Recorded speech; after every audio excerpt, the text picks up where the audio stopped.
सुधांशु जी, उन्होंने एक एक करके पॉइंट टू पॉइंट उन्होंने सवाल पूछे हैं। और एक छोटा सा जवाब गौरव वल्लभ जी, वैक्सीनेशन के आंकड़े देखकर खुश नहीं हुए क्या आप? 2 करोड़ के आंकड़े को पार कर गया है।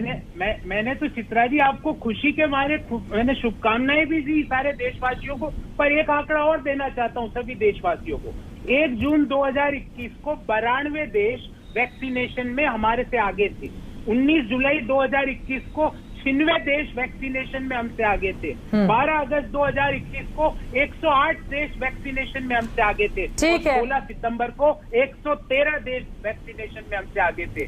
चीन 19 जून से एक एक करके आप जवाब ले लेते हैं।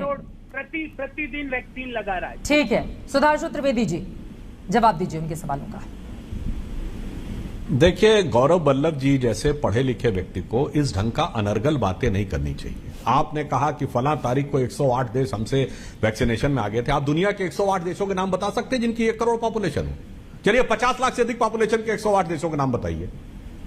ऐसी व्यर्थ की बात नहीं करनी चाहिए जनाब। दुनिया में 108 देश ही ऐसे नहीं है जिनकी 50 लाख से ऊपर पॉपुलेशन हो, और 50 लाख तो लगभग हर दिन यहां लगे। इसलिए मैं कह रहा हूं ये कुछ नहीं है। देखिए, पढ़े लिखे प्रोफेसर व्यक्ति के ऊपर राहुल गांधी का इफेक्ट आ जाता है।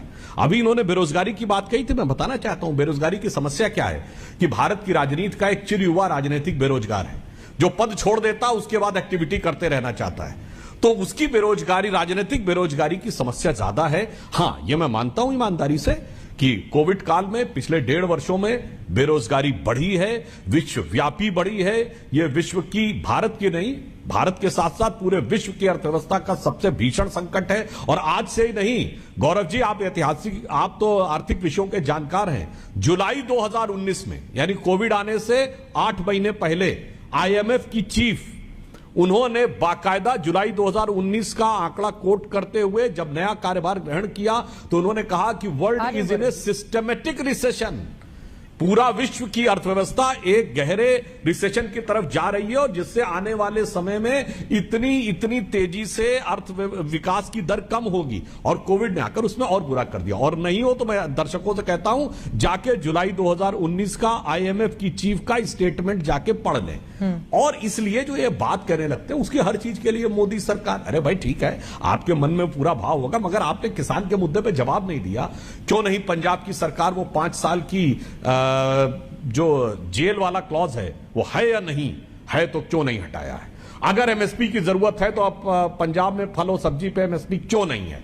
अगर है तो फिर केरल में जहां से राहुल गांधी सांसद हैं वहां यह तथाकथित काला कानून क्यों लागू है, जहां मंडी परिषद है? जहां आपकी महाराष्ट्र में सरकार है वहां कॉन्ट्रैक्ट फार्मिंग क्यों है और मंडी क्यों खत्म होनी चाहिए? शरद पवार जी ने कहा हुआ है, भाई अपनी किताब में लिखा है कि मुझे इस बात का बड़ा कष्ट होता है जब किसान को वहां तक आना पड़ता है और उसके बाद भी बिचौलियों के बीच में जाकर उसे इस प्रकार से जूझना पड़ता है। तो आप अपने शासित राज्यों में आपने क्या किया, आपको नजर आते हैं, लेकिन जहां पर खुद कांग्रेस शासित राज्य हैं वहां पर किसानों को लेकर इतनी सारी समस्याएं हैं, वो कांग्रेस पार्टी और आलाकमान को दिखाई क्यों नहीं देती है?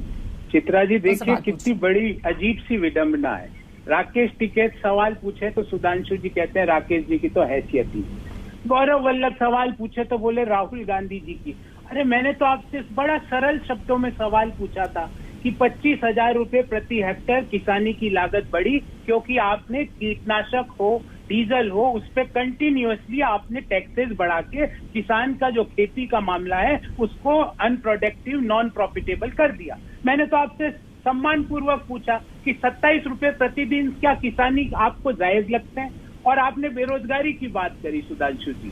कोरोना के पहले, फॉरगेट अबाउट कोरोना, कोरोना के पहले आप ही की सरकार ने माना कि देश में 45 साल की सबसे बड़ी बेरोजगारी है। ये मैं नहीं कह रहा, भारत सरकार के आंकड़े हैं कोरोना के पूर्व। कोरोना के पीछे छुपना बंद कीजिए, किसानों को एमएसपी का लीगल राइट दीजिए। आप क्या है कि मैसेंजर को शूट करना बंद कीजिए। एमएसपी की लीगल राइट देने में क्या प्रॉब्लम है? राकेश टिकैत की हैसियत नहीं है, राहुल गांधी खराब है। सवाल ये है कि एमएसपी क्यों आपने मात्र 40 रुपए बढ़ाई गेहूं पे, इसका जवाब दीजिए। सवाल ये है कि एमएसपी की लीगल राइट देने में क्या प्रॉब्लम है? सवाल ये है कि आपने जो फसल बीमा योजना है उसमें सारा प्रॉफिट अपने एमएसपी की लीगल राइट देने में क्या दिक्कत है? जो बार बार सवाल पूछना, और किसानों की ओर से भी सुधांशु त्रिवेदी जी सरकार से ये सवाल पूछा जा रहा है।